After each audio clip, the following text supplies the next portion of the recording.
Un saludo muy cordial a todos ustedes, queridos amigos que nos observan por estas redes sociales. Dialogando con el Padre Raúl. Son videos, un programa que trata de ilustrarlo a usted sobre la actualidad de la Iglesia. Hoy nos encontramos en un mundo bastante convulso y lleno de novedades que obviamente la Iglesia Católica es partícipe de esas novedades. Quisiera compartir con ustedes en este diálogo, compartir la experiencia de todas aquellas cosas que se están ventilando en cuanto al ecumenismo. Se ha escuchado esa frase, esa palabra, esa experiencia del ecumenismo, pero después del Concilio Vaticano II, que terminó en el año 1965, tal vez muchos de nosotros estábamos muy pequeños o seguramente no habíamos nacido.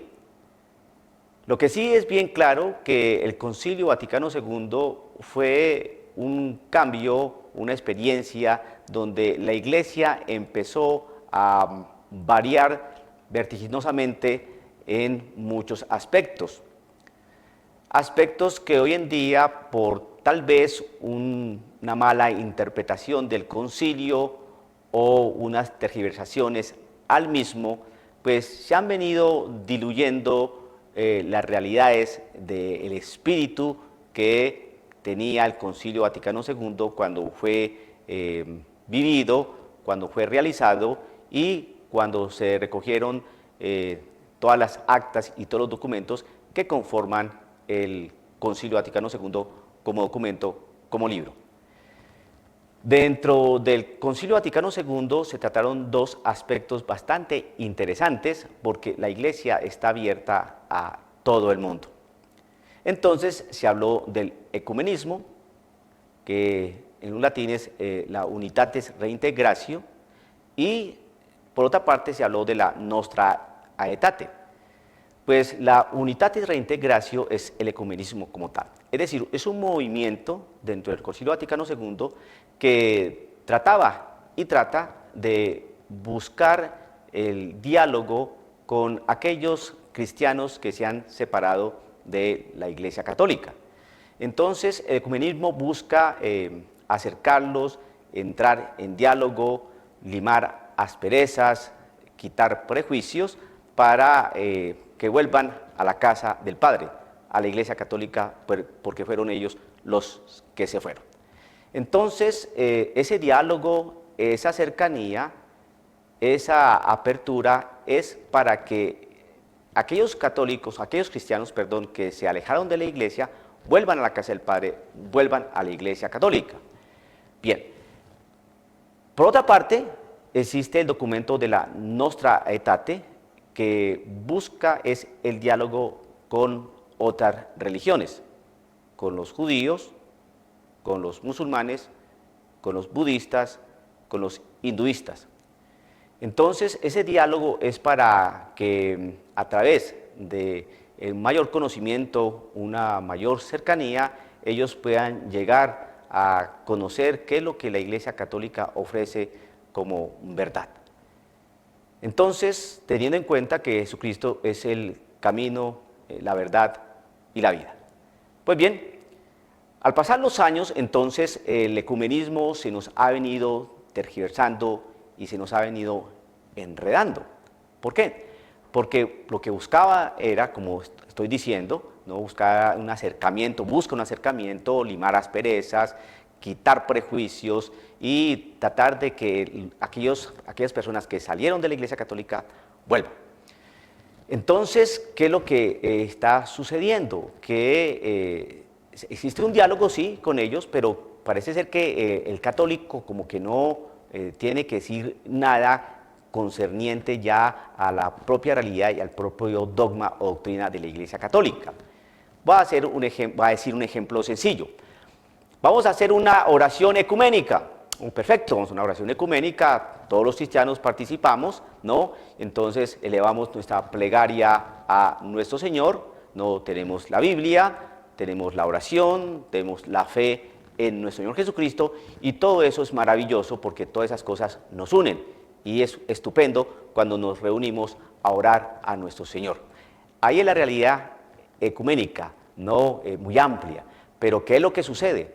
Que como la iglesia lo que busca es que estas personas, estos grupos, estos cristianos no católicos vuelvan otra vez al redil, vuelvan otra vez a la familia de la iglesia católica. Entonces parece ser que eso como que no les gusta a estos grupos cristianos no católicos, porque si vamos a hacer la oración con la Biblia, con fe, con la palabra del Señor, reunidos en un mismo espíritu, cuando al católico, el católico desea manifestar, ¿no?, su fe, entonces vamos a terminar con la invocación a la Santísima Virgen. No, ahí como que se para esa cuestión.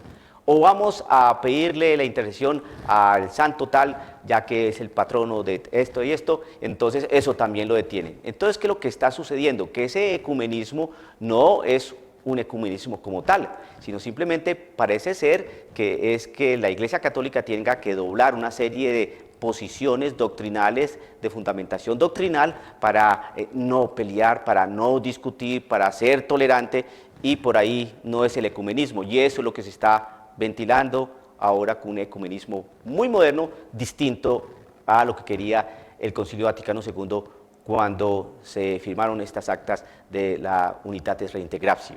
Bien, ahora, hablando de la Nostra Aetate, pues parece ser que la cosa va por el mismo lado, ¿no? El católico como que tiene que doblar el brazo, como que tiene que inclinarse y a aceptar una serie de planteamientos de fe, de creencias de estos grupos no cristianos. Entonces, ¿qué es lo que está sucediendo? Pues está sucediendo algo bien interesante, y es bueno que el católico de a pie, el católico sencillo, el católico que tiene una fe de pronto no muy bien formada, entonces se dé cuenta de lo que está pasando.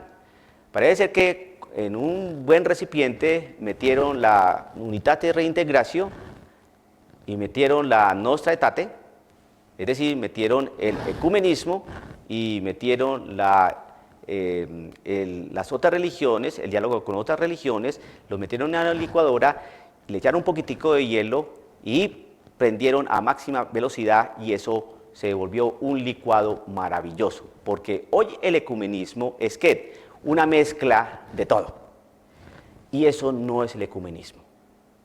El ecumenismo es una cosa bien distinta a eso que están haciendo hoy. Y cuando el católico entonces quiere presentar las bases de su creencia en la fe de nuestro Señor Jesucristo, en la Virgen María, en los santos, en los sacramentos, en el purgatorio, en el infierno y todas las verdades de fe, ¿no?, que están consignadas en la Sagrada Escritura y la tradición, parece ser que eso no lo quieren tomar en cuenta. Lo importante entonces en el ecumenismo actual, que no es ecumenismo, es que lo importante es que todos nos queramos, que lo importante es creer en el amor, lo importante es que todos nos toleremos y que no impongamos nada así como de dogma o de doctrina. Entonces, ustedes se pueden imaginar qué es lo que está sucediendo y qué es lo que puede suceder. Pues prácticamente están quitando las bases doctrinales de la Iglesia Católica, porque todo se volvió un licuado maravilloso y estupendo. Y con hielo, pues aún mejor. Entonces, creo que usted, querido católico, tiene que estar despierto frente a esa realidad para que no se deje envolver. Me gustaría que usted se acercara a los documentos del Concilio Vaticano II y leyera bien ese documento de lo que es el ecumenismo, y leyera bien el otro documento que es el diálogo interreligioso. Nostra Aetate, diálogo interreligioso, ¿no?, ecumenismo, Unitatis Reintegratio. Su nombre lo dice, la unidad, el reintegrarse para estar unidos. Pero parece ser que si uno como católico empieza a expresar la doctrina y las verdades de fe dejadas por nuestro Jesucristo en la Sagrada Escritura y en la tradición, eso no tiene buen recibo hoy. Entonces uno queda como un intolerante, queda como un antipático, queda como un falto de misericordia, y entonces ahí es donde está el problema. Querido amigo, espero que estas sencillas consideraciones en este corto diálogo le hayan servido y aportado para su vida de fe. Que el Señor lo bendiga. Nos vemos en otra oportunidad.